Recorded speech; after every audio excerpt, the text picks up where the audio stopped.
You just watched 17, an extremely powerful visual EP that was created by none other than Sankofa.org to honor the countless number of men and women who have fallen victim to racial and police violence. Now it's time for some absolutely real talk about solutions and responsibility, so do not go anywhere. Stay tuned. I'm Lawrence Jackson, and I promise you, we gonna be all right. We gon' be all right.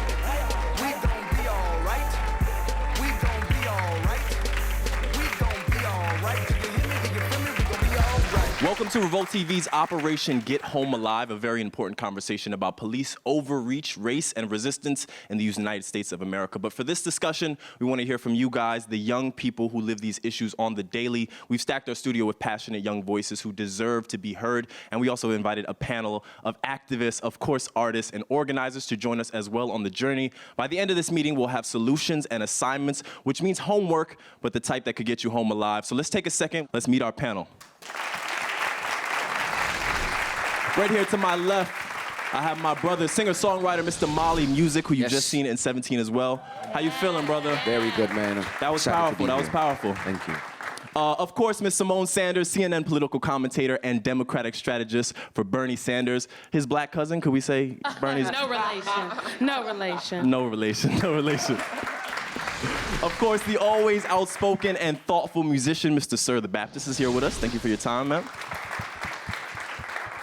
Shamel Bell of Black Lives Matter LA and founder of Balance, a social justice activist organization. Please put your hands together.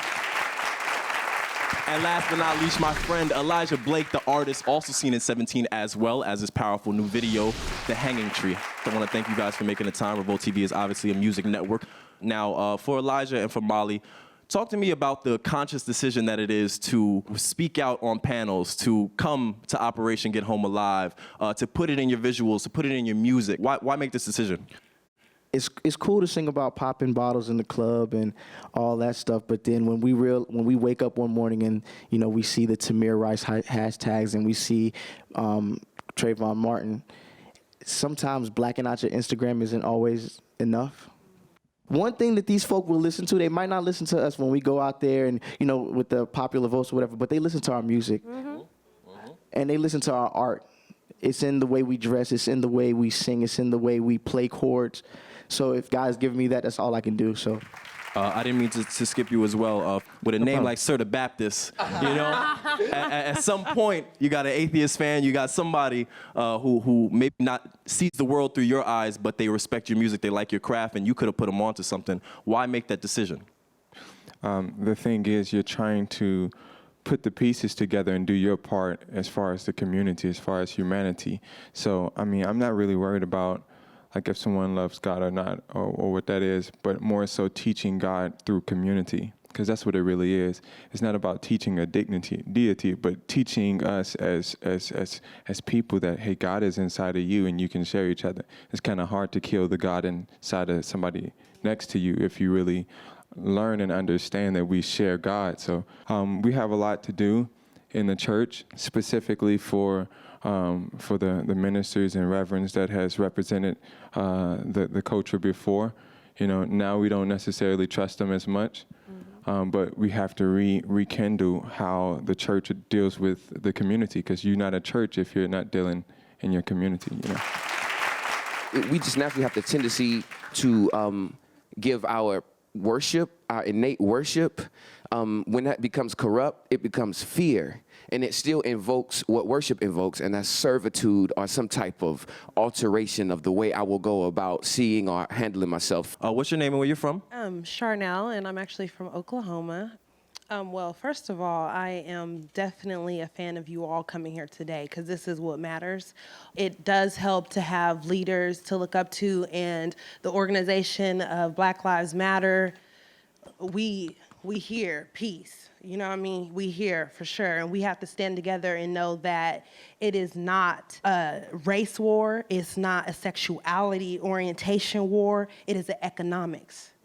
That's where they're distracting. It's economics. Absolutely. Charnel? Thank you so much. Thank you. What's your name? Charnel. I'm Shamel, so really nice to meet you. Yeah, I just wanted to speak to it not being necessarily segregation or economics. I do want us to be very clear that there are wars that are going on black bodies too. Although we're all one and all lives do matter, what we're being is very precise in the fact that there are very real things and statistics that are happening to not just black boys, but black women, black children. And so I just wanted to point that out, but also to speak to, let us not get into binaries, even in if I'm an activist. I'm an artist first. And so I do street dance as activism for Black Lives Matter, and I have a collective of artists who are also activists. So when you are an activist, that doesn't mean you're not an artist. The reason why I'm here today is to step in those intersections and to tell all of us that it doesn't matter what you do as your talent, but that you can use it for the movement. Now, as soon as she beat her chest and said Black Lives Matter, I knew we was going to hear from you. I knew we you had know, to. like, She was going to speak on it. Simone? I just want to know, I totally 100% agree with everything you said. And I think there is an economic war going on in this country. But when I worked for Bernie Sanders, one of the things I beat the drum on was sometimes it doesn't matter how much education you have, how much money you make, where you work, where you went to school. Some people still just see black skin and brown skin. And I will never forget while we were on the campaign trail, and we were in Massachusetts. We had just a big rally. We were outside. We were going inside to address the real rally. I will never forget that a state trooper ran up and attempted to yank me out of the senator's entourage and pull me to the ground in front of Bernie Sanders. He put his hands on me, tried to grab me out, and the events guy is like, hold up. This is the National Press Secretary. Do we have a problem? And the state trooper said something I will never forget. He was like, oh, my God, I didn't know. And I turned and I said, because the black girl couldn't have been with Bernie Sanders, right? So I know a lot of times we preach some people, not people up on this stage, but some people preach respectability politics, and if you just do everything you're supposed to do, they're not going to come for you. Sometimes it does not matter, and we have to talk about that and continue to be conscious and be very intentional. Thank you for saying that. Because also the reason why I'm here is because the topic, Operation Get Home Alive, sometimes you can do everything we teach you today, everything in this homework, and still not get home alive. And so my 5-year-old asked me, because he's raised in Black Lives Matter, he's been chanting since he was 2, it is our duty to fight for freedom, it is our duty to win, we must love and protect one another, we have nothing to lose but our chains. He said, Mommy, are you gonna get shot? At 5, my son asked me, why don't they stop killing us? And then he asked me, oh, is the government gonna get you like Martin Luther King then? This is a woke 5-year-old. No, my son has, He know his history. he's talking about Look who third his eye mama and is. chakras. Like, my 6-year-old is way woke right now. Yeah, you had him watching Roots at 2. Yeah, basically. that 6. So what I'm saying is that my 5-year-old knows that just by virtue of having black skin that is weaponized, like our skin becomes the threat, our skin becomes the weapon. He knows that he might not get home, I might not get home as a black mother. How could he know you were part of the Bernie Sanders campaign? How could that officer know you had a PhD? How could he know you was a singer-songwriter who the venue was packed out in 2 hours because of you? But we're gonna put a pin in that. You guys can put your hands together real lightly. We'll have to take a quick break. We're just getting started. Coming up next, we wanna know exactly how we can save our lives. It's a conversation that may one day help you and I make it home alive and live to resist another day. Do not go away. It's Revolt TV. We gon' be alright. We gon' be alright. We gon' be alright. We gon' be alright. Do you hear me? Do you feel me? We gon' be alright. Almost to a fault, almost like made me feel like I was less than, the way my parents would say, listen to them, say yes sir, yes ma'am, you know, just do whatever you have to do. I would say thank you when they give me a ticket sometimes. Like it's crazy, you know, when you think about it, because it's like, why am I thanking you for giving me a ticket? But it was just to be that respectful.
My heart goes out to each and every family member that has lost a child, a husband, an uncle, a family member.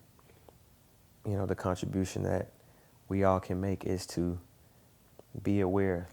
Don't turn away. Look in the faces of the people whose lives have been taken. Look in the faces of the mother that no longer has a son, and the son who no longer has a father, and the father who no longer has a daughter, and tell me you're okay with just moving on.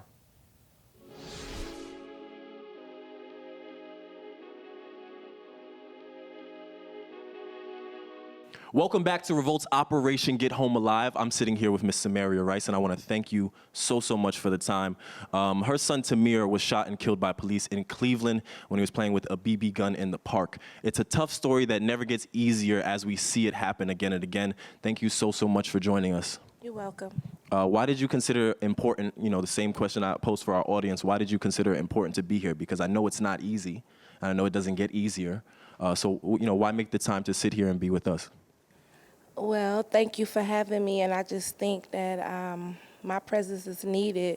I've been basically thrown into this position of organization and organizing, and I want to help create change. Because some of the moms that's in this struggle that deal with this, some of them don't get the coverage that's needed, but we're all in the same struggle, and I'm happy to be the voice.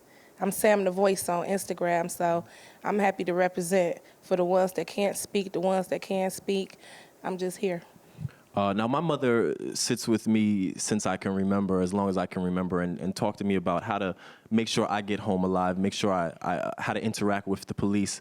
Can you take me back to the day from your point of view when we lost Tamir? So briefly, it was a Saturday morning. My children usually get up and have cereal and do some mini chores around the house before they go to Cadell Recreation Center, which offers Wi-Fi, and they get to play in the gym area. So I felt it was safe. I just remember them coming home for lunch, me feeding them lunch, and that was about 2 o'clock in the afternoon. Around 3:15, I get a knock at the door from 2 children from the recreation center saying that my son was just shot. I was preparing dinner, getting ready to cook them some lasagna for dinner, and I got interrupted with a knock. That's how that day kind of went for me. And as I proceeded to tell the children that they didn't know what they was talking about, I'm like, no, my kids is playing at the park. And as I went across the street, sure enough, Tamir was laying on the ground, and they had my 14-year-old daughter in the back of the police car. My 16-year-old son was with me too at the time. He ran out the house before me. I guess he heard it in the boy's voice, and they surrounded him as well, and he was also put in the police car. They gave me an ultimatum to either stay at the scene of the crime with the 2 children or go to the hospital with Tamir. So I had to leave 2 minor kids at the scene of the crime and go with Tamir. Sat in the front of the ambulance. They did not let me in the back of the ambulance. And my son was pronounced dead about 1 o'clock in the morning. So that's basically how that day went for me. It's like a nightmare, and I probably will never wake up from it. Many flashbacks and many things that I go through on a daily basis, and my children too. As a TV host or correspondent, I have to toss the videos a lot, and we talked about earlier in this show about how extremely difficult and mentally enslaving it is to have to watch and see these videos. We have the 9/11 call as far as and the shooting that has gone viral. I don't want to toss to it, but we do. Well, let me just say one thing about it, and people don't know. It was actually 3 911 calls made that day. I don't know what possessed the dispatch not to tell the police that it was a minor child and it could be a toy gun. The dispatch failed to get that to the police officer. But the 911 caller called and said it was a juvenile and it could be a toy gun. So I don't understand how that happened like that. So I just want to let everybody know it was 3 911 calls made that day. We only probably have 1. I want to formally get your permission. We want to spread awareness, and we also want people to see. Okay. Can we very unfortunately much roll the 9/11 tape, Yes. and followed by the footage of the day we lost Tamir Rice? Absolutely. I'm sitting in the park at West Boulevard by the West Boulevard Rapid Transit Station. And there was a guy in there with a pistol. You know, it's probably fake, but he's like pointing it at everybody. What does he look like? He has a camouflage hat on. Is he black or white? He has a gray coat with black sleeves and gray pants on. Is he black or white? I'm sorry. Is he black or white? He's black. It's probably a juvenile, you know. You know what? He's right there by the, the youth center or whatever. And he keeps pulling it in and out of his pants. I don't know if it's real or not. You know? Okay, we'll send a call there. Thank you. Okay, thank you. Mm.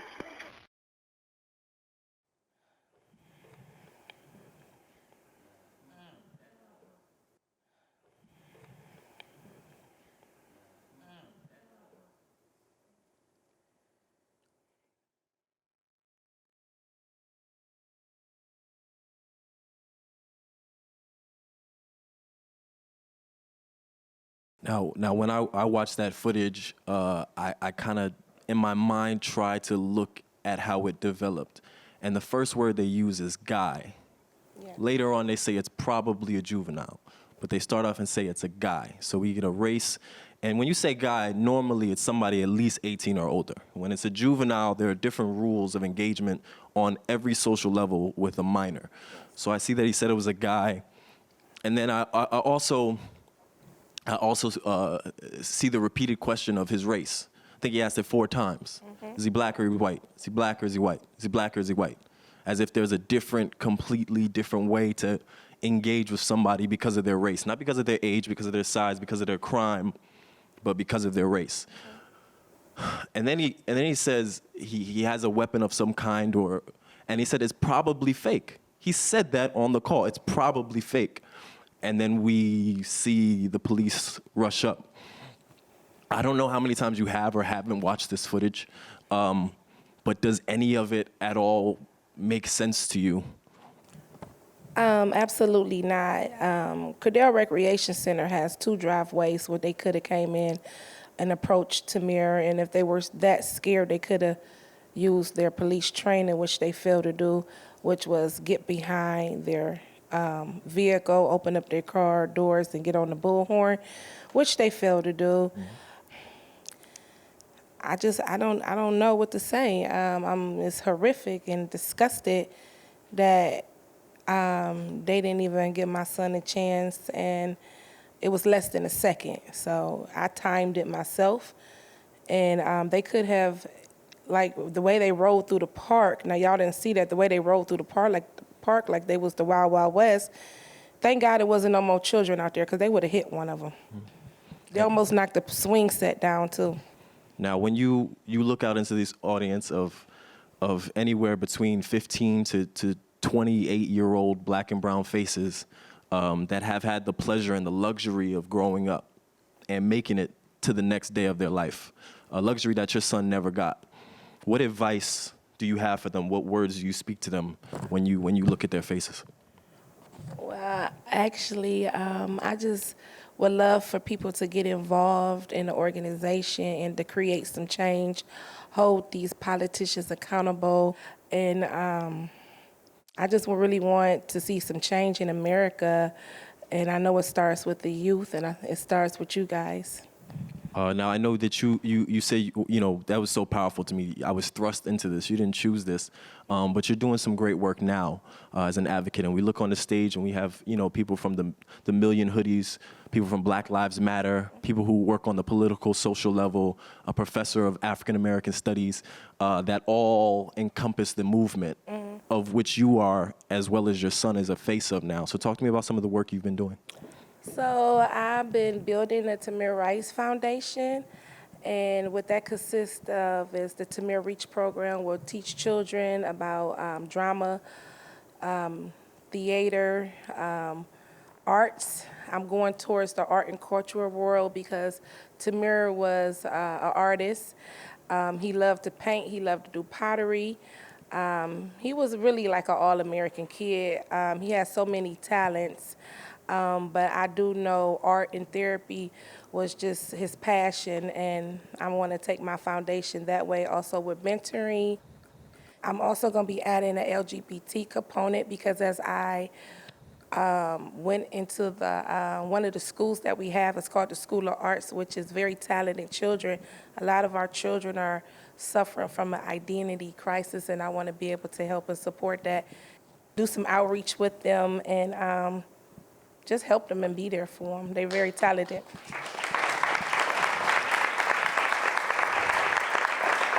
It's completely unfair how strong you've had to be, but I think I speak for everybody here and everybody around when we say we're thankful for you, we're proud of you, and we mourn for you.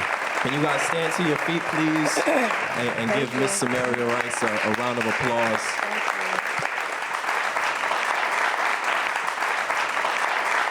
Thank you so much for sharing your story. Rest in peace to your son, Tamir. This is Revolt TV, Get Home Alive. We'll be right back. Thank you so much. Thank you.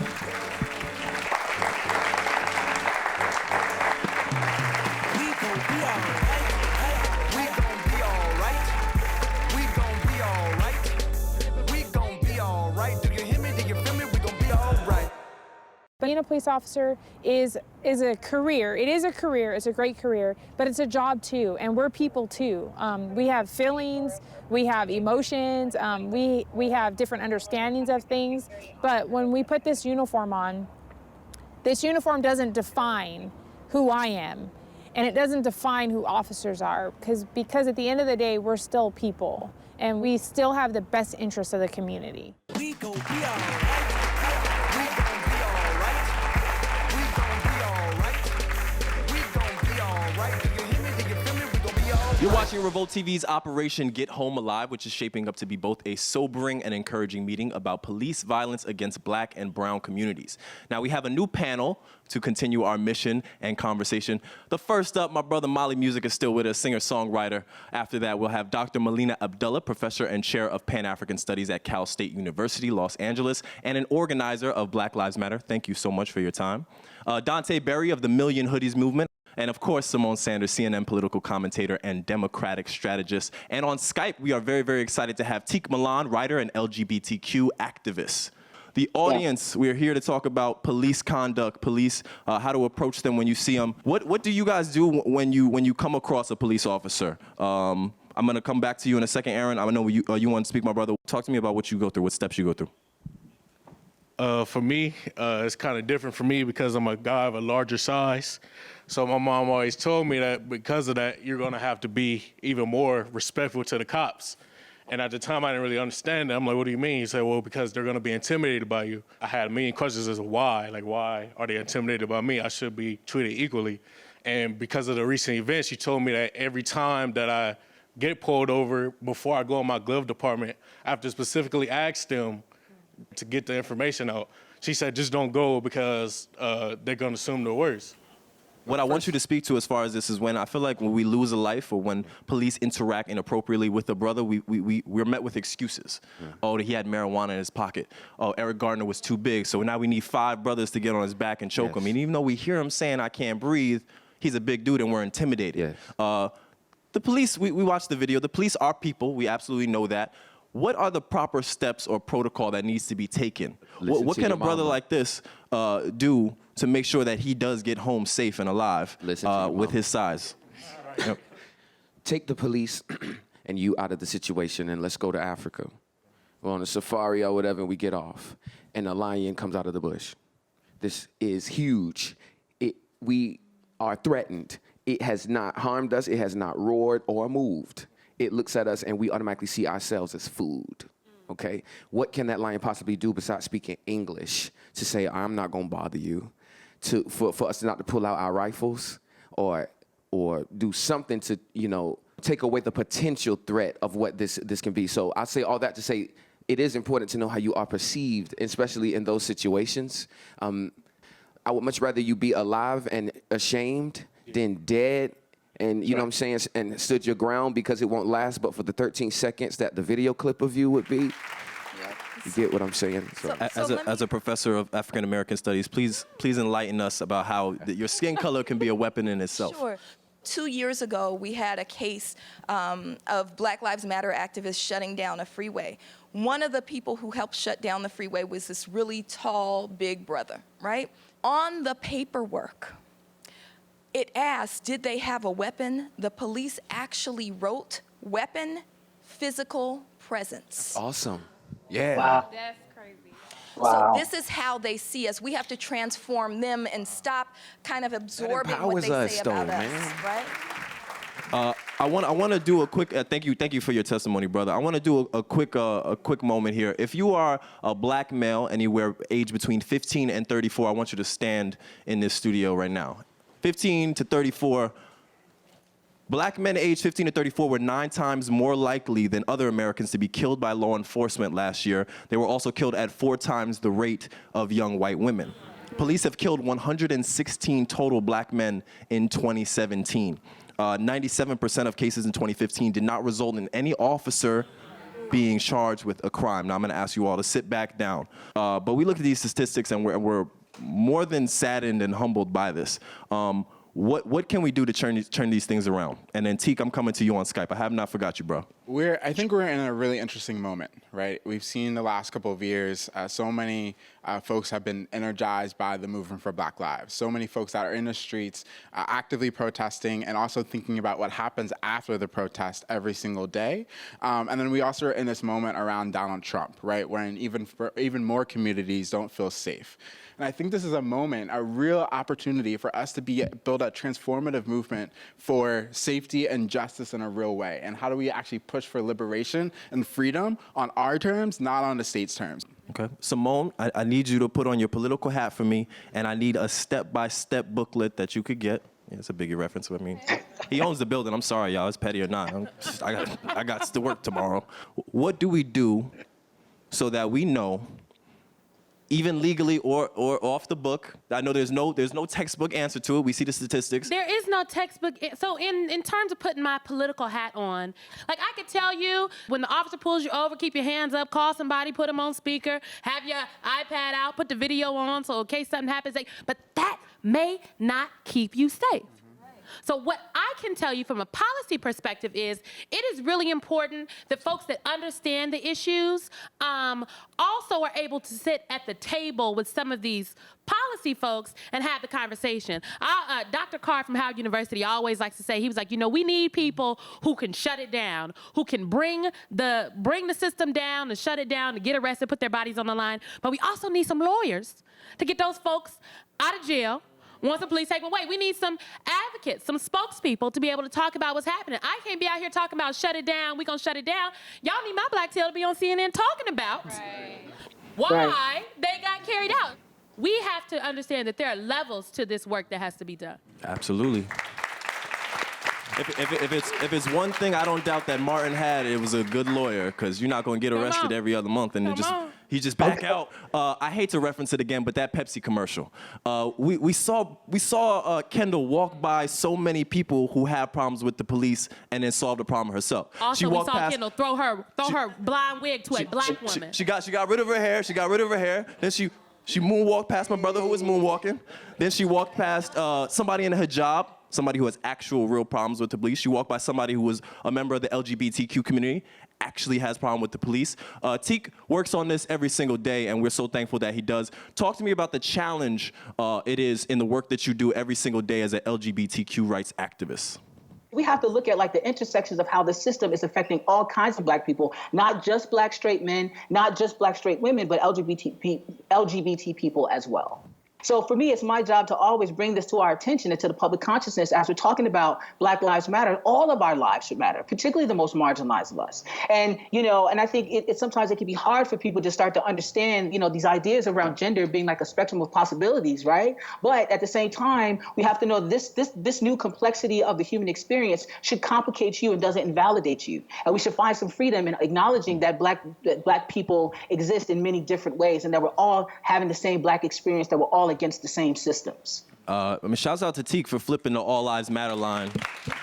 Usually when we hear All Lives Matter, we about to shut it down.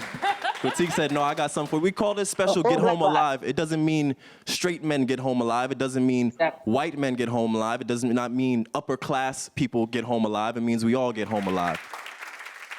Hi, I had a question for you. I was wondering how I could get involved in helping, because sometimes I feel like I don't want to disrespect the situation because it is so color-based. Yeah. But a lot of my friends, deal with it, and I want to be a part of it, but I don't know how to be considerate of and compassionate, from their perspective. But that is a really great question. And so I think again, when I say melanated people, that means folks with melanin. If we don't know what melanin is, we need to get on Google. So how can non-melanated people, is what you're asking, how can you be an ally, be supportive in this conversation, but also get engaged and involved? I think one of the best things you could do is be a really good listener. Because before we can do anything, we have to understand somebody else's experience. And then I think you can work with your friends and your circles to do that. Other things are just speaking up when things happen. How many times have we been in a situation where someone says a racist or a sexist or a homophobic joke and we don't say anything? Right. It happens to people, and that is part of perpetuating the system. So that's a really great question. Thank you. And then just real tangibly, so Black Lives Matter is a Black-led, ally-supported organization. So we want everybody to get involved, right? Dismantling white supremacy is your job too, right? So we have groups who work with us. We have White People for Black Lives. We have Showing Up for Racial Justice. We have Alliance for White Anti-Racists Everywhere. These are all organizations you can get involved in. And so we need from you what we need from all of our folks. We need you to use your voice, right? So speak up, right? Push back at the dinner table or at the job or whatever. Just like Simone was saying, we need you to use your body. So when we're out protesting, guess who the police are less likely to attack? Kendall Jenner with a Pepsi.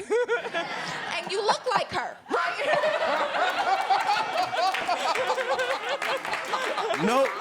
Nope, we're not gonna go there. We need your voice, body, and we need your resources. So it's true, white people have more money than we do, right? So we need you to give up some of that money to fund the movement, right? So we need those three things from you, and we need you to do it in an organized way. I was saying, and as a professor of African American studies, I love Malcolm more than most people, but when he cast the young lady out, when she asked how she could help, we learned that in 2017 there's the more productive way to help and get involved. And when we come back, we're gonna find out why you are the leader that you've been waiting for, man. Keep it locked right here. It's Revolt TV. We gon' be alright. We gon' be alright. We gon' be alright. We gon' be alright. Do you hear me? Whose lives matter? Black lives matter. Whose lives matter? Black lives matter. Whose lives matter? Black lives matter. Whose lives matter? Black lives matter. Beautiful.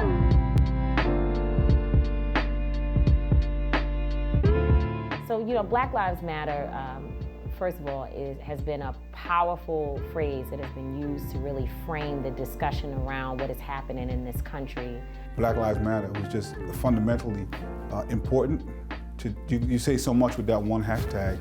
It was amazing to me. One of the things that I appreciate about the Black Lives Matter structure is that anyone can lead. Anyone can become a part of it and get something started in their town that addresses their issues. And so while there is an organization with three great women who started it that I admire and support a lot, there's also the fact that people may not even know that the organization exists, but they do know that Black Lives Matter. and that must be stated, and it must be unapologetically stated, and sort of yell from the rooftops all over this nation. It's our duty to fight for our freedom! It is our duty to win! We must love and support each other! We have nothing to lose but our chains! It's our duty to fight for our freedom! It is our duty to win! We must love and support each other! We have nothing to lose but our chains! We gon' be alright. We gon' be alright. We gon' be alright. We gon' be alright. Do you hear me? Do you feel me? We gon' be alright. Welcome back to Revolt TV's Operation Get Home Alive. It's time to walk away with an assignment. Now, Black Lives Matter started a movement that challenged us all to do something, but what can we do and where do we go from here? I'll open it up to my panelists, and we have a line now. This is beautiful, but what can we do and where can we go from here, y'all? So absolutely step up. Join an organization. Black Lives Matter is more than a hashtag. We are a real organization with 43 chapters globally. Come join us. Million Hoodies has, 11 chapters? There are organizations all over in every city. If there's not one in yours, start it. And in the words of Kwame Ture, organize, organize, organize. Join an organization. BlackLivesMatter.com will tell you where the closest chapter is to you. I think that a lot of people might get overwhelmed by just how much is involved in this struggle and all of the different options we have and everything. And I think that a really good place for people to remember to start is just within your own communities and just within your own friend group. And so I think just spreading it on a one-to-one basis is where a lot of people can start, because that's the only way anyone's going to make any change, is if they feel like there's some type of power in themselves that they can grow. I absolutely agree. And you speak up, you get organized, but let me tell you, if we do not participate electorally and politically, we are losing. And so that doesn't mean we automatically just have to go out there and support candidates we don't like. You can run for office. We can organize, we can have the right message, we can shut it down, we can protest, but if we refuse to go to the ballot box, there's some things that just aren't gonna change. Aaron, you had a point you wanted to make to our panelists. Go ahead. Definitely. Thank you. This conversation is about Operation Get Home Alive, and the main thing to actually look at is behavior, because behavior determines all of that. We don't get home alive unless our behavior is in check. Because if we don't conduct ourselves respectfully towards these officers that's obviously scared, then they're gonna get scared and they're gonna kill us. And they got tasers, but they're trained to not use their tasers because they have to be tougher in these demographic and these urban areas, because the suspects and the people in them areas are more tougher. So it's all about behavior. And if you can control your behavior and us as a people, then it'll be more. Please, I want to pause. I want to give it to Teak. Yeah, that's and what then we'll come from Skype down. Yeah, no, I think we have to be careful when we start to blame Black people for, institutionalized like racism and the violence that happens to Black people like systemically. You know what I'm saying? This is where we start to get into this weird like respectability politics thing. You know what I'm saying? It doesn't matter like what you're wearing or how you're acting. You don't have to like yes sir hat in hand to a police officer. That isn't against the law. You know what I'm saying? Respect is given where respect is due. So we have to stand up and take that space and have that respect. And we have to understand that just because we are Black and it intimidates us doesn't automatically mean that we should be criminalized, So I think we have to like reframe that conversation. It's not all about behavior. It's all about their behavior. They are tasked with serving and protecting us systemically and individually. You know what I'm saying? We don't have to act in a certain way just to give in to their irrational fears. I don't care that you're scared and I'm Black. Boogity boo. I don't care. We have to be very careful about these kind of conversations. Teak brings up a very interesting point, and you do as well, brother. We look at a line and we say, do we code switch, or do we be who we really are, knowing it might not get us home alive, or do we keep it real and then see that something goes wrong? It feels less than to have to, yes sir, you're yourself to death. But if that gets you home, some people take that route. Where is the line in between to those? I'm gonna be a little radical. I'm gonna go to the stage. I see you right here. You had your hand up, so go ahead. We shouldn't be held responsible for a system that is looking actively for any excuse to take us down because they profit from it. a lot of these young black people that get killed, you know, by the mainstream media, they get vilified, and it's like they bring up their criminal record and stuff like that. And so we have to overcompensate and say, no, they were an honor student. No, they did all these great things in the community. But even if they didn't, even if they were a criminal, you know, even if Mike Brown did shoplift something, that's not a death sentence. Right. You shouldn't be murdered for stealing. That's not right. That's right. You're right. You know? Yeah, it's victim blaming. What we're gonna do now is we're gonna wrap, and it makes me so happy to see a line and hands, and I'm sure we'll have off-camera conversations. I want to get 60 seconds of final thoughts and advice from our panelists. Can y'all put your hands together for our panelists? There we go. Molly, Melina, Dante, Simone, give us 60 seconds. We'll start with you. Molly, go ahead. I believe that the root of our situation is evil. Evil does not come out of a man. It is invoked by whatever this man allows to control him. Just like a flower, it is from a seed you don't see. So now we are flourished things and beings from a casing that we do not remember. And there's a lot of things that we're sad about, but I don't know if we actually had the opportunity in front of us for the potential of Trayvon Martin or these men's lives to actually be anything more. Their life is probably more than what it would have been because they've already been shot than what it would have been if they lived. So it's up to us, the living ones, to attain rank, to accomplish things in our lives, with our lives, in the presence of everybody, from something that is more than just our color, something that is more than just our rank, but from what and who we are. Where are you from, and how can we fight against evil? Fight against darkness with light. That's all I'm saying. Absolutely. Brother Teak, give us 60 seconds of some advice, some insight. You know, I think the fight for Black lives and the fight for saving our own lives feels really daunting, but we all have to understand that we can work from where we are with what we have and do with what we can. You know what I'm saying? And also, for us black folks, we have to be more intersectional and open in our approach, understanding that, you know, the Black experience is not a monolithic experience. Black life is not a monolithic life. And there are all types of Black people, you know, who are under siege under these systems. And it's important for us to uphold all of us, right? It's important for us to, you know, look at our places of privilege and not be guilty and use our privileges in a way of solidarity for other people. Thank you so much. Bless you. Professor Melina, real quick. So we just have to be courageous and committed. So what we're in right now, this era that we're in right now, feels overwhelming, right? And we have to remember that there is no struggle, that Black folks, we've been struggling since the moment they stole us from the shores of Africa. There is no struggle that we've engaged in that we have lost. We might have suffered some horrible casualties, but we ended slavery. We ushered in civil rights. We're winning Black power, right? We win. When we fight, we win. When we fight, we win. When we fight, we win. We lose when we go home. Brother Dante? It is our duty to fight for our freedom. It is our duty to fight for freedom. It is our duty to win. It is our duty to win. We must love and support each other. We must love and support each other. We have nothing to lose but our chains. We have nothing to lose but our chains. And I deeply believe that. And so join organizations, build your own organization, but be able to do something and move into action, because we need each other, and we need all of us now. Simone, this is the part of the debate where the moderator is like, we running out of time, but I need y'all to give these folks some homework, some assignments, next steps. So you have to get engaged and get involved. And there's been a myriad of organizations that have been presented to you today. I implore you to go out and find one. But we also have to educate ourselves politically. And there are elections. I am so very serious when I say this. There are elections coming up next year. There are elections coming up the year after that. Everywhere, somewhere in America is an election every time. And we are not showing up. And when we don't show up, like Dr. Abdullah said, we lose. Look, I know we said a lot of things today, but there are a lot of officers that go to work every day to put their lives on the line to do good work. And we have to recognize that there is an issue with the system that needs to be confronted.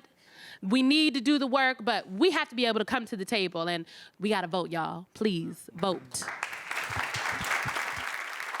Thank you so much to our great panelists who offered valuable insight. Thanks to all the young people, beautiful young people in the audience, for an engaging conversation. We hope that this conversation inspired you at home as it definitely did us here in the audience. Let's keep the conversation going, of course. Let's resist the status quo. And most importantly, let's do what we must to get home alive. It's Revolt TV. Thank you guys for the time. We gon' be all right. We gon' be all right.